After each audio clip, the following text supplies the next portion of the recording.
오는 6월 1일 실시되는 전국 동시 지방선거가 2개월여 앞으로 다가오면서 이 유능한 지역 일꾼 선출이 유권자의 과제가 됐는데요. 국민공감 2022 경인지역 일꾼은 시간이 후보들의 비전도 들어보고요. 선택의 길잡이가 되기를 바라봅니다. 오늘은 최계훈 인천시 교육감 예비후보와 함께 얘기를 나눠보도록 하겠습니다. 어서 오십시오. 반갑습니다. 네, 지난 24일에 선거사무소 개소식이 있었다고 들었습니다. 내가 왜 인천시 교육감이 되어야 하는지 출사표 먼저 시청자 여러분께 설명을 해주실까요? 3번 카메라입니다. 네, 인천교육 얼굴을 좀 들기가 좀 부끄럽습니다. 교육 현장에서 제가 평생을 좀 지냈는데요. 교육 이렇게 놔두면 안 되겠다는 건 책임감이 있어서 제대로 한번 바꾸겠다 이런 생각으로 교육감에 도전을 하게 됐습니다. 인천의 교육 현실 잠깐 보면 2020년에 그 수능도 이렇게 좀 살펴보면 그냥 7개 광역시도에서 가장 꼴찌가 되겠습니다. 수학이라든지 또 국어라든지 이런 부분들이. 그리고 교육감의 그 직무 수행 평가 이것도 4년 내내 꼴찌나 또는 꼴찌에서 한 번째, 두 번째 이런 내용이 됐습니다. 교육 이대로 놔두면 안 되겠다라는 생각이 좀 들었고요. 제대로 하기 위해서는 반드시 혁신을 좀 해야 되겠다는 그런 생각이 들었고, 그렇게 하기 위해서는 제대로 된 방향도 잡고요. 그 혁신적인 사고를 할 수 있는 그런 능력과 경험을 가진 사람이 필요하다.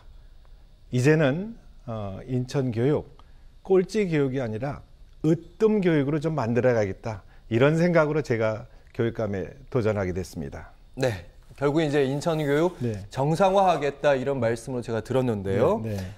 말씀하신 것 중에 학력 문제 얘기하셨습니다. 수능 시험 얘기하셨고 이제 기초학력 얘기도 많이 나오고 있는 측면이 있는데 그동안 사실은 인천은 한 해 두 해 일이 아닙니다. 꽤 오랫동안 이 부분이 누적되어 온 결과인데 어느 부분이 그러니까 현 교육감 지금 정책으로도 이 부분이 보완이 안 된다 이런 말씀이신 것 같아요. 그렇습니다. 이제 있는 부분들이 인천에는 이제 많은 사람들이 이렇게 얘기합니다. 교육이 있나요? 교육보다는 이념이 있다. 이런 생각도 많이 하고요. 도대체 인천이 다른 데보다 좀 나은 교육이 뭐지? 인천다운 어떤 교육이 자랑스러울 것도 없어 보입니다. 그리고 좀 부끄럽지만 교육청 주변에서 각종 비리 이런 것들이 있다 그러면 인천에서 나타나고요. 그래서 이런 부분들이 좀 바꿔야 되겠다 이런 생각을 좀 하고 있고, 그리고 특히 이제 인천이 어려운 부분들은 원도심하고 또 신도심 이런 교육 격차가 굉장히 많이 있는데 이런 것들을 구체적으로 바꿀 그런 비전이나 어떤 역할 이런 것들이 좀 없다. 이런 부분들을 이제 앞으로 좀 바꿔야 되겠다 이런 생각을 가지고 있습니다. 네, 저희가 원도심, 신도심 문제는 이제 본격적으로 다다음 질문부터 짚어볼 텐데 먼저 최계훈 인천시 교육감 예비 후보를 시청자분들께 가깝게 다가가게 하기 위해서 이력을 좀 소개해드리면요. 25년간 인천대 교수로 재직하셨고요. 한국수자원공사 사장으로도 활동하셨습니다. 그래서 최근에 낸 책 그 이름에도 교육 CEO라는 이름이 들어가 있던데. 네, 그렇습니다. 교육과 CEO 이 부분 잘 연결은 안 될 수 있거든요. 네. 그래서 제가 이제 그 교육 CEO를 먼저 말씀드리기 앞서서 도대체 교육감은 어떤 사람이 또는 무슨 일을 해야 되나 이런 생각을 먼저 했습니다. 교육감은 교사인가요? 교사는 당연히 학생들한테 일을 가르치는 거고 또 학교장도 아니죠. 인천에 있는 35만 명의 학생들이 도대체 어떤 교육을 받아야 하고 어떤 방향으로 가는지 어떤 미래를 가지고 해야 되는지를 정리를 해야죠. 또 두 번째는 그와 같은 계획을 하고 나서는 필요한 재정도 확보를 해야 하고요. 또 필요한 역할을 위해서는 때로는 인천광역시장이라든지 또는 때로는 중앙정부와 필요한 역할과 협력과 방향을 결정을 해야 되는데 이런 것들이 다 CEO의 역할이 되겠습니다. 그래서 이런 CEO가 있어야만 되는데 그래서 교육 부분들에 대한 방향을 결정하는데 그래도 CEO 역할을 가져야 된다. 그래서 제가 교육 CEO 역할을 했고요. 지금의 인천 방향은요. 그냥 땜질식으로는 바꿀 수 없습니다. 확실하게 혁신하는 일이 있지 않고서는 바뀔 수 없다. 그래서 교육 CEO를 가지고 인천의 교육을 바꾸겠다. 이런 생각을 가졌습니다. 네, 혁신에서는 어떤 혁신이 나올지 네네. 먼저 넘어가기 전에 인천 교육발전 비전에 대한 얘기 중에 눈에 띄는 공약이 하나 있습니다. 바로 교육청의 이전 공약인데요. 왜 교육청이 이전이 돼야 하는지, 이전 시에 또 비용이 좀 나오는 거 아니겠습니까? 당연히 그렇죠. 저는 이제 교육청 이전을 두 가지 관점에서 살펴봤습니다. 인천의 가장 큰 교육 문제는요. 아까도 말씀드렸던 것처럼 신도심과 원도심 간의 교육 격차가 너무 크다는 겁니다. 많은 그 기존의 교육감들이 교육감이 되기 위해서는 신도심과 원도심의 교육 격차를 해소하겠다 얘기는 했습니다만 어떻게 했나요? 말로만.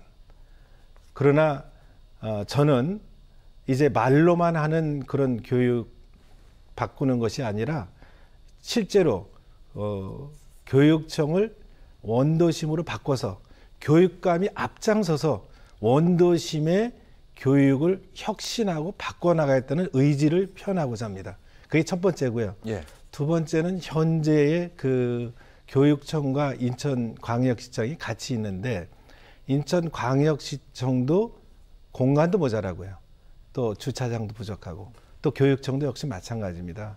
그래서 교육청을 이전을 하고 그 지역을 인천광역시청이 건물도 쓰고요. 필요한 주차장을 쓰도록 해서 그 지역은 행정의 중심으로 하고 교육의 중심은 그야말로 원도심으로 옮겨서 원도심의 교육을 혁신하도록 만들면 훨씬 더 바람직하고 인천 시민들도 사용하는 데도 좋고 이런 방향이 되지 않을까 싶어서 제가 교육청을 이전하겠다는 그런 계획을 발표를 했습니다. 네, 어차피 이제 신청사 이전 수요도 있고 또 교육감의 의지도 보여준다는 측면 충분히 이제 공감할 수는 있을 수 있는데 문제는 이제 원도심으로 교육청이 이전한다고만 해서 원도심의 학력 수준이 확 올라가거나 그건 또 아닐 거란 말이죠. 어떤 대안이 있으십니까? 지금 이제 왜 원도심하고 신도심 간에 교육 격차가 있느냐 이런 거는 교육에 관한 각종 시설이라든지 또 각종 인프라가 많이 부족합니다. 그래서 신도심에는 학생이 넘쳐나서 또 시설이 학교 신설 요구가 있고요. 또 원도심에는 그만한 시설이 없습니다. 저는 혁신적으로 획기적으로 바꾸는 공교육을 택하고자 합니다. 지금 쉽게 시청자들에게 말씀드리면 아주 큰 대형 학원을 각 구군의 원도심에 제가 짓겠습니다.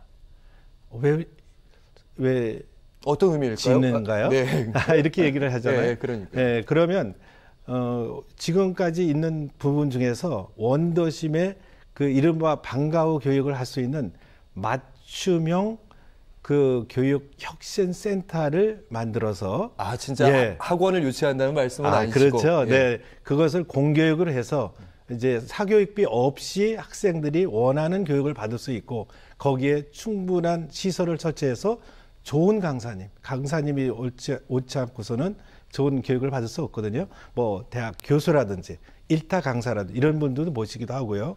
충분한 시설을 해서 학생들이 공교육을 통해서 본인들이 하고 싶은 수업을 받을 수 있는 그러한 교육도 하기도 하고 또 아울러서 바우처 제도 이런 것들을 대해서 조금 공교육에서 하기 어려운 이런 부분들은 학원과 연계도 하기도 하고 이래서 원도심의 교육을 확실하게 늘리겠다 이런 생각을 좀 가지고 있습니다. 네, 교육발전센터 제 말씀이 맞나요?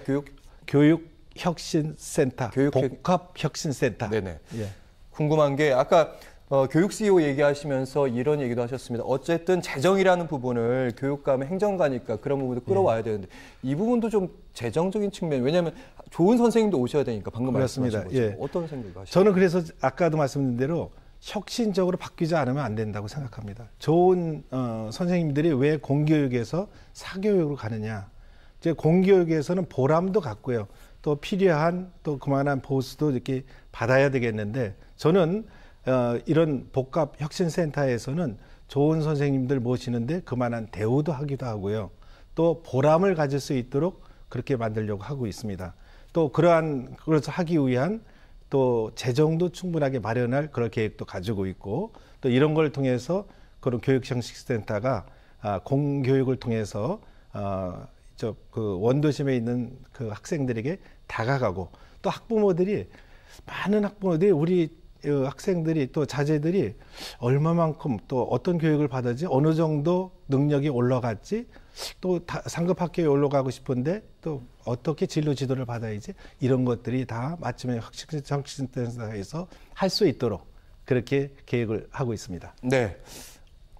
또 후보님만의 인천교육의 혁신특단, 인천교육이 정상화된다고 말씀하셨으니까 또 다른 비전이 좀 있다고 저희가 생각할 수 있을까요? 어떤 대책이 있을까요? 이제 그렇습니다. 인천교육은 지금까지는 상당한 부분 아까 교육은 없고 2년만 됐다 이렇게 말씀드렸지 않습니까? 많은 그 부모님들이 우리 자제들이 그리고 좋은 인성을 가지고 미래에 좀 어느 정도 능력을 가지고 키워줄 수 있는지에 대한 굉장히 바람이 있거든요. 두 가지 다 중요한 거예요. 네네, 그렇게 하고 있고 두 번째는 저는 교육에 대한 이런 철학을 가지고 있습니다. 잘하는 학생들에게는 더 잘할 수 있는 그런 능력을 충분하게 키워주고요. 지금은 교육으로도 잘할 수 있고 공부로도 잘할 수 있기도 하고 또 예능으로도 잘할 수 있고 체육으로도 잘할 수 있죠.